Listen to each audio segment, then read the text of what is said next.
Assalamualaikum warahmatullahi wabarakatuh. Saudara muslimin dan muslimah, ketika Rasulullah Shallallahu Alaihi Wasallam berisra Mi'raj, beliau mencium aroma yang sangat harum. Karena penasaran, Rasulullah bertanya kepada malaikat Jibril, "Harum apakah ini, wahai Jibril?" Malaikat Jibril kemudian menjawab, "Itu adalah wangi dari kuburan seorang perempuan solihah bernama Siti Masyitoh beserta anak-anaknya." Lantas siapakah Siti Masyitoh itu? Namun sebelum lanjut, jangan lupa klik tombol subscribe dan aktifkan lonceng notifikasinya agar terus mendapat info-info menarik lainnya.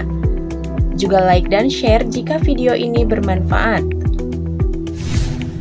Siti Masyitoh adalah seorang perempuan solihah yang memegang teguh kebenaran dan keimanan kepada Allah Subhanahu wa Ta'ala. Siti Masyitoh hidup pada zaman Fir'aun, si raja kejam yang menganggap dirinya sebagai Tuhan. Tanpa sepengetahuan Fir'aun, ternyata ada beberapa orang terdekatnya yang diam-diam beriman kepada Allah Subhanahu wa Ta'ala dan Nabi Musa alaihissalam. Mereka mengikuti tuntunan kitab Taurat. Orang-orang terdekat itu ialah Siti Aisyah, yaitu istri Fir'aun, Siti Masyitoh yang mengurus anak Fir'aun, dan seorang lagi bernama Hazakil. Hazakil adalah seorang pembuat peti untuk Nabi Musa yang pada saat itu masih balita, yang kemudian dihanyutkan ke sungai. Dan di istana, Hazakil menjadi orang kepercayaan Fir'aun. Ia menikah dengan Siti Masyitoh. Suatu hari terjadi perdebatan sengit antara Fir'aun dan Hazakil. Perdebatan itu terjadi ketika Fir'aun menjatuhkan hukuman mati kepada seorang ahli sihir yang menyatakan beriman kepada Nabi Musa alaihissalam. Sedangkan keputusan Fir'aun tersebut ditentang keras oleh Hazakil. Sikap Hazakil membuat Fir'aun menjadi curiga. Fir'aun berpikir dan curiga kepada Hazakil yang mungkin selama ini telah beriman pula kepada Nabi Musa alaihissalam. Buah dari kecurigaan Fir'aun, akhirnya Hazakil mendapat ganjaran dari Fir'aun, yaitu dengan hukuman mati. Tetapi hal itu tidak membuat Hazakil takut. Ia tetap yakin bahwa Tuhan yang diimaninya tidak ada yang lain kecuali Allah Subhanahu wa Ta'ala. Suami Siti Masyitoh ini ditemukan meninggal dengan kondisi yang mengenaskan. Tangannya terikat pada pohon kurma, sedangkan tubuhnya penuh dengan tusukan anak panah. Siti Masyitoh sangatlah sedih melihat kondisi suaminya. Namun ia bersabar dan berserah diri kepada Allah Subhanahu wa Ta'ala. Di samping itu, ia berbagi cerita atas musibah yang menimpanya itu kepada Siti Aisyah. Aisyah pun memberikan nasihat kepada Siti Masyitoh dan anak-anaknya untuk selalu bersabar. Di samping itu, Siti Aisyah bisa membaca isyarat dari Siti Masyitoh yang pada saat itu ia telah beriman kepada Allah Subhanahu wa Ta'ala. Di akhir nasihatnya, Aisyah mengatakan bahwa selama ini juga ia telah beriman kepada Allah Subhanahu wa Ta'ala, tetapi menyembunyikan di hadapan suaminya. Sepeninggal Hazakil, seperti hari-hari biasanya, Siti Masyitoh menjalankan tugasnya sebagai perias putri Fir'aun. Pada saat menjalankan tugasnya, ada hal sepele yang menyebabkan jati diri Masyitoh terungkap. Saat itu Masyitoh sedang menyisir rambut anak Fir'aun. Tiba-tiba sisir dalam genggamannya terjatuh. Ketika Masyitoh hendak mengambil lagi sisir tersebut, bibirnya seketika mengucap, "Bismillah." Ucapan tersebut membuat anak Fir'aun terkejut. "Apakah ucapan yang kamu maksud adalah bapakku?" tanya anak Fir'aun. Siti Masyitoh dengan jujur mengatakan bahwa maksud kata itu ialah Tuhan yang sesungguhnya, bukan ditujukan untuk Fir'aun. Itu ditujukan kepada Robku, juga Rob ayahmu yaitu Allah, karena tiada Tuhan selain Allah. Jawaban itu membuat anak Fir'aun tersinggung. Itu berarti ada Tuhan kecuali bapaknya. Kemudian anak Fir'aun itu mengancam akan melaporkan keyakinan Masyitoh kepada bapaknya. Mendengar itu, Siti Masyitoh tidaklah gentar.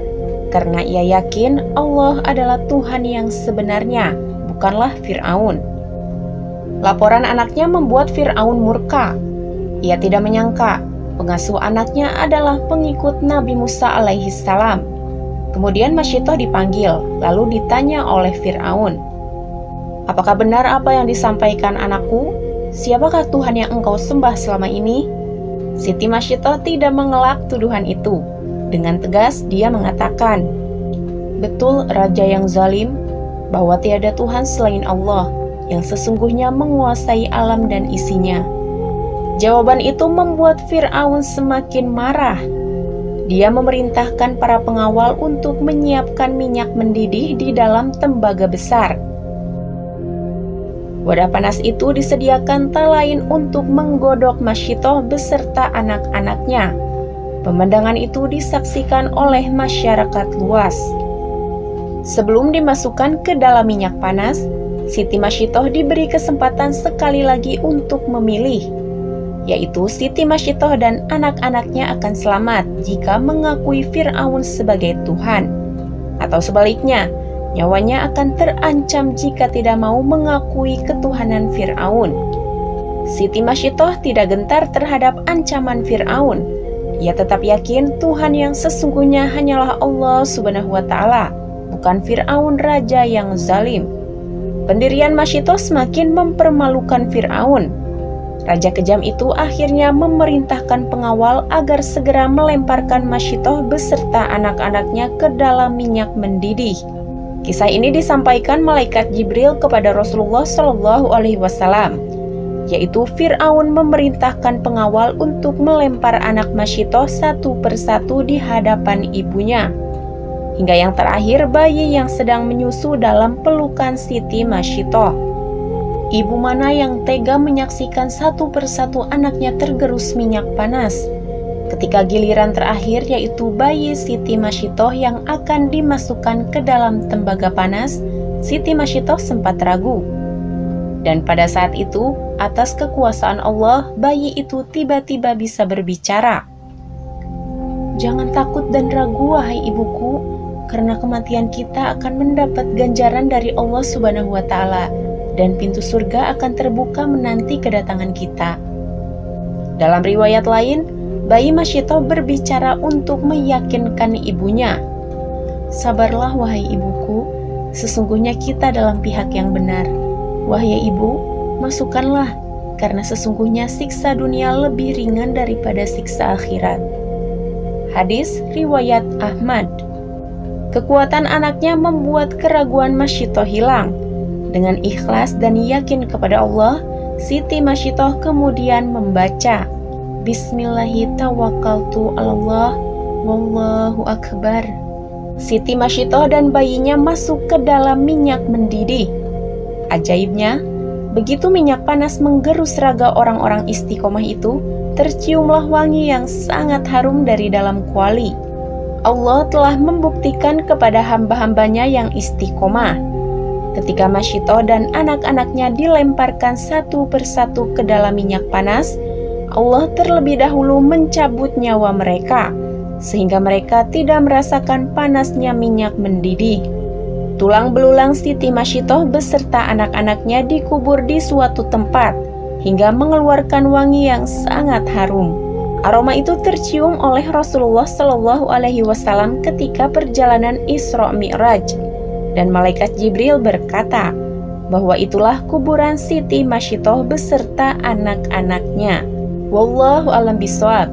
Demikianlah dari kami, semoga bisa bermanfaat dan menjadi berkah bagi kita semua. Amin ya robbal alamin. Wassalamualaikum warahmatullahi wabarakatuh.